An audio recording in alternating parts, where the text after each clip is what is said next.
Hello everyone, this is Alka Sharma and welcome back to our channel Bansiwal institute for life science.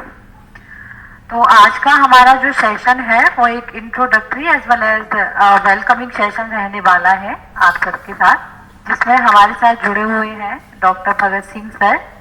Sir 2018 batch selected है and at present government college Kharagpur में working भी है।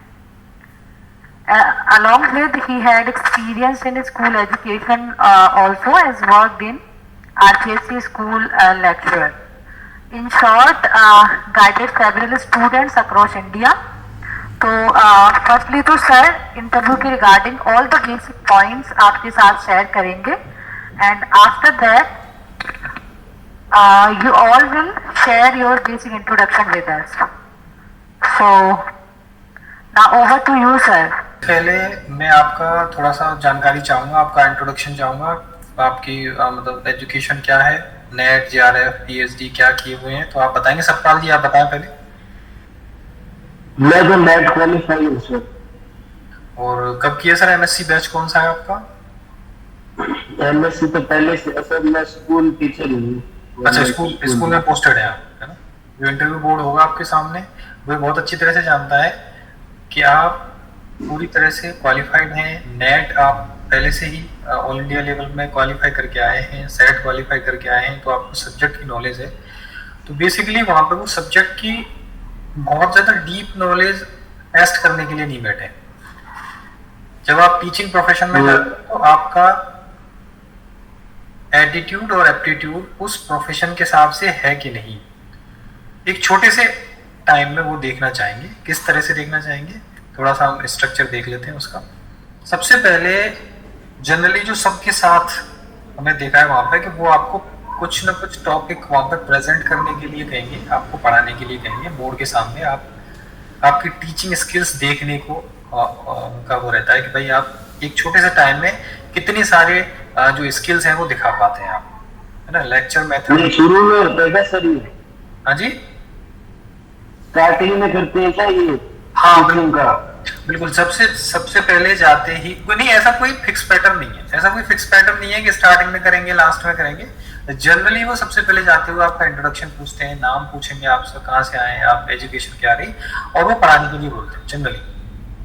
Generally वो बोलेंगे आप क्या पढ़ाएंगे। और ऐसा भी होता है मोस्टली कि वो आप अपनी चॉइस का ही टॉपिक पढ़ाते हैं वहाँ पे, वो कहेंगे आप कुछ भी पढ़ाएं। और ऐसा भी हो सकता है कि वो कुछ कहेंगे भाई ये पढ़ा के नॉलेज की बात नहीं। तो दूसरा, लेकिन इस बात का हमें ध्यान रखना है जो भी टॉपिक आप पढ़ा रहे हैं वहां पे उससे रिलेटेड आपको नॉलेज पूरी होनी चाहिए। उसमें से क्वेश्चन पूछेंगे जरूर, उसमें से पूछेंगे। और बेसिक्स जितने भी आप पढ़ते आए हैं जूलॉजी से रिलेटेड वो आपसे पूछेंगे। बहुत ही बेसिक्स के क्वेश्चन आपसे पूछे जाएंगे और उनमें आगे भी बढ़ेंगे। वो आप बताते जा रहे हैं, वो आगे बढ़ते जा रहे हैं। दूसरा हमें याद रखना है कि कोई भी आपको गलत फैक्ट नहीं बताना है, गलत तथ्य नहीं बताना है। अगर आपको नहीं आ रहा है तो हम वहाँ पे सीधा मना कर। इकोलॉजिकल कंजर्व एरिया है वहाँ पे, कोई पर्टिकुलर स्पीसीज हैं, एंडेंजर्ड स्पीसीज हो आपके एरिया की, तो जहाँ से आप हैं उसके बारे में आपकी पूरी नॉलेज होनी चाहिए। जिस कॉलेज से आप पढ़े हैं वहाँ पे कोई लोकल कॉलेज होगी या आप कहीं से भी पढ़ा उसके बारे में आपको पूरी जानकारी होनी चाहिए, एस्टेब्लिशमेंट कब हुआ उसका,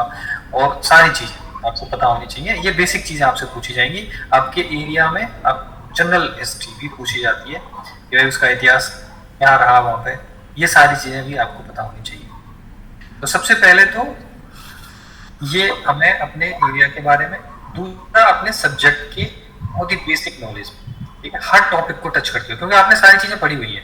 तो ऐसा तो नहीं है कि भाई पूरा सिलेबस हम पूरा बहुत डीपली पढ़ के जाएं उसे, ऐसा भी नहीं है कि हर चीज़ को ऐसे पढ़ना है हमें कि जैसे कि रिटन के लिए तैयारी करके गए थे। लेकिन ये पता तो है, सब नॉलेज है, लेकिन थोड़ा सा हमें बेसिक्स हमें देख के जाए हर टॉपिक को टच करते हुए, और एक पोर्शन अपना अच्छा करके जाएं पूरी तरह से, जिसमें से आप प्रेजेंटेशन दे रहे हैं और देने के बाद उसमें से आप क्वेश्चन आंसर जो हों उसमें कॉन्फिडेंटली आप जवाब दे पाए, अच्छी तरह से बोल पाए उनके सामने, वो पूरी तरह से तैयार करना। सब्जेक्ट के दूसरे से कौन सा टॉपिक है सर जो पढ़े जिससे ज्यादा क्वेश्चन पूछा हो सकते? नहीं, ऐसा बिल्कुल ऐसा कुछ नहीं है। हालांकि आप जूलॉजी में हैं तो क्लासिकल जूलॉजी तो आपको बिल्कुल देखनी है, दोनों ही वर्टिब्रेट और इनवर्टिब्रेट क्लासिफिकेशन है, ठीक है ना।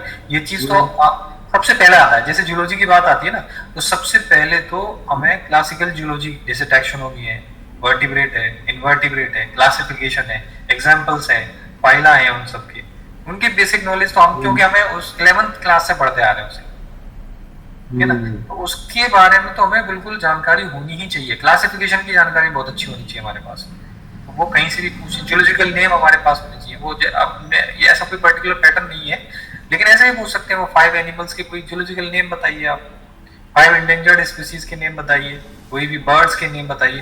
तो ये तो बहुत ही बेसिक हमें पहले से तैयार होना चाहिए। बाकी जैसे एनिमल फिजियोलॉजी है, जूलॉजी की जो पूरी है कह सकते हैं, इकोलॉजी दोनों में ही आती है, लेकिन हमें वर्टिब्रेट और इनवर्टिब्रेट और उसका क्लासिफिकेशन ये तो हमें बिल्कुल ही अच्छी तरह से होना चाहिए। सही हो क्वेश्चनिंग के हिसाब से। हाँ देखो ये बिल्कुल सही है, सर ने बहुत सही एकदम से क्वेश्चन उठाया है इसमें कि भाई हम जब टॉपिक्स चूज करें तो हम टॉपिक ऐसा चूज करें जिसमें सारी टीचिंग स्किल्स हम दिखा सकें। वहाँ पे एक टॉपिक ऐसा भी नहीं होना चाहिए बिल्कुल लेक्चर बेस हो, न तो उसमें कोई डायग्राम हो, न उसमें कोई क्वेश्चंस हो, सीधा सीधा हम पढ़ा के आगे, ठीक है। तो कुछ टॉपिक ऐसा लें कि उसमें जाते ही हम कुछ ना कुछ उस पर ड्रॉ करें, है ना। अपने ब्लैक बोर्ड जो मिलेगा आपको, white board, black board, digital board, पता नहीं वो व्हाइट बोर्ड मिलता है वहाँ पे, तो मार्कर से आप कुछ ना कुछ उस पर लिखें और ड्रॉ करें बहुत जल्दी से। और उस ड्रॉ किए हुए आपका जो मटेरियल उसमें बनाया है आपने, डायग्राम बनाया, उसको एक्सप्लेन करते हुए आप उससे आगे बढ़ें, ठीक है। तो ये आपका एक टीचिंग स्किल उसमें। Sir for example topic topic आप जैसे सेल बायोलॉजी हो, ठीक है ना, एनिमल फिजियोलॉजी हो, इम्यूनोलॉजी हो। अब सेल बायोलॉजी में आप कोई भी टॉपिक ले रहे हैं, आप कोई इंटरेस्टिंग टॉपिक ले रहे हैं, तो उसमें से आप डायग्राम बना कर ले। एनिमल फिजियोलॉजी में डाइजेस्टिव सिस्टम पढ़ा रहे हैं, न्यूरॉन्स पढ़ा रहे हैं, ठीक है ना, और क्या कह सकते हैं नेफ्रॉन पढ़ा रहे हैं, कोई भी ऐसा, तो उसमें डायग्राम आएगा। सबसे पहले एक जल्दी से डायग्राम बनाते हैं, ड्रॉ करते हैं, उसकी यूनिट बताएं, उसमें से भाई ये चीज़ें हैं, इनको ऐसे ये काम करेगा, इसके फंक्शन से होते हैं, तो उसे आप कनेक्ट कर सकते हैं, बहुत सारी चीजें उसके बारे में बता सकते हैं। उसको शुरू करने में हमें टाइम नहीं लगेगा, सबसे बड़ी बात है। एक टॉपिक ऐसा ले लेते हैं कि उसको स्टार्ट करने में 2-3 मिनट निकल गए आपको बताने में, हम मेन मुद्दे पे आ ही नहीं पाए, ऐसा भी होता है ना। क्वेश्चन हो या बस बाकी 2-3 चीजें हैं, यही है। आप बताइए सर, आप पेपर वो तो पैटर्न तो यही है सारे सब्जेक्ट में। हाँ एग्जैक्टली, देखिए हम लोग तो लास्ट टाइम से इस पे काम कर रहे हैं और काफ़ी स्टूडेंट जुड़े हुए भी हैं। हमने भी काफ़ी सारी चीज़ें यहाँ पे नोट की हैं बोटनी वाले सेक्शन में, कि एक तो डाइवर्सिटी खूब ज़्यादा होती है ना, स्टूडेंट्स के बैकग्राउंड से वो डिफर होते हैं, सबका कोई का पीएचडी का ग्रेजुएशन अलग है, ऐसा कुछ रहता है। तो एक तो जैसे हमें ये लेना पड़ेगा कि कैंडिडेट वाइज इनका जो एक्सपर्टाइजेशन है और इनका जहाँ ऐसा लगता है कि इनको ज़्यादा इजी है, वो चीज़ें हमें सॉर्ट आउट करनी होगी। तो उसके अकॉर्डिंग ही फिर सजेस्टिव हमने लेने पड़ेंगे कि पर्टिकुलर कैंडिडेट को हमें किस प्रकार के टॉपिक देने हैं और किस प्रकार के उनके स्किल्स हैं, उनको हमें थोड़ा सा अपलिफ्ट करना है। तो अगले सेशन में मैं ये चाहता हूँ कि जैसे हमारे पास जो भी रजिस्टर्ड स्टूडेंट होंगे ना, उन सब की डिटेल अपन कलेक्ट कर रहे हैं और उनका स्पेशलाइजेशन भी अपने पास आ जाएगा, और एक इंट्रो सेशन के अंदर सभी से ये चीज़ें हम जान लेंगे और फिर उनके अकॉर्डिंग है ना, जो एक पर्सनलाइज थोड़ा सा जितना हमसे हो सकता है उतना पर्सनलाइज करके और हम सजेस्ट करेंगे। और फिर जैसा कि हम बॉटनी में भी कर रहे थे, सेम चीज़ हम चाहते हैं कि यहाँ पे अप्लाई करेंगे कि बाहर से और भी एक्सपर्ट्स हैं उनको भी हम यहाँ पे लेंगे। बोर्ड टीचिंग्स के लिए भी हम भी सजेस्ट कर देंगे, है ना। जो भी कैंडिडेट्स होंगे उनको काफ़ी सारे टॉपिक्स बॉटनी में भी हमने सजेस्ट किए हैं। सिमिलरली अपन जूलॉजी में भी सजेस्ट करेंगे, और भी कुछ ऐसे टीचर्स भी हम चाह रहे हैं कि जो कोरोना टाइम के बाद में क्या है कि ये एक्सपोजर बहुत ज़्यादा मिला है और बहुत टीचर्स ने मतलब इंडिया की बाउंड्री को भी क्रॉस किया है और अपनी बोर्ड के ऊपर टीचिंग के दम पे किया है। और जेन्युइन जो ड्राइंग होती है ना, कि जूलॉजी में इतने शानदार डायग्राम बनाए उन लोगों ने, तो उनको भी मैं चाहूँगा कि हम अपने सेशन में बुलाएंगे, तो थोड़ा सा वो चीज़ें भी हमारे लिए बेनिफिशियल रहेंगी। बाकी जिधर बॉटनी का जितना भी हमने अब तक का जो इंटरेक्शन रहा है ना, उसमें जो चीज़ें निकली हैं और उनको थोड़ा सा रेक्टिफाई और कर लेंगे ना, और बेटर फॉर्म के अंदर हम ले आएंगे। बाकी as a subject expert sir साथ में हमेशा पूरे सेशन में रहने वाले हैं, बाहर के और भी एक्सपर्ट्स रहने वाले हैं। स्टूडेंट्स की जितनी भी क्यूरीज हैं उनको भी हम साथ में एडमिट करते रहेंगे। तो मैंने कुछ ऐसा ही फ्रेम किया है कि हम वैसे अभी तो यही शेयर कर रहे हैं कि हम 3 सेशन रखने वाले हैं, बट ऑलमोस्ट जैसे बॉटनी में भी ये सेशन ज़्यादा ही हो गए हैं, तो मेन वाइल जूलॉजी में भी ऐसा ही हो जाएगा। तो काफ़ी सेशंस के थ्रू हम जितना अच्छा कर सकते हैं या हमसे जितना ज़्यादा बन सकता है हम कोशिश करेंगे। तो ऐसा कुछ माइंड सेट है सर, बाकी आप जो भी चाहेंगे उस हिसाब से अपन उसमें मॉडिफिकेशन कर लेंगे, स्टूडेंट्स की डिमांड वाइज कर लेंगे, ऐसा कुछ ही रखा है। सही है सर, बढ़िया, चाहेंगे।